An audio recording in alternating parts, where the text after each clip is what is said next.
drainage in East Fort Worth, working on a stormwater detention system. You see these galvanized pipes. These are made to last about 75 years. On a commercial site in Fort Worth, you have to retain a 100-year flood event on the property. So all the water is going to basically be captured in drains and then fed into this detention pond, which is going to be underneath the parking lot.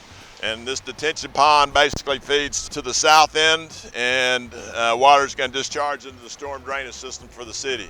What you're seeing behind me is we're backfilling that with sand, gravel underneath the pipe, sand on top of the pipe, and then the native soil, the spoils left over from the original dig of the job are going over the top.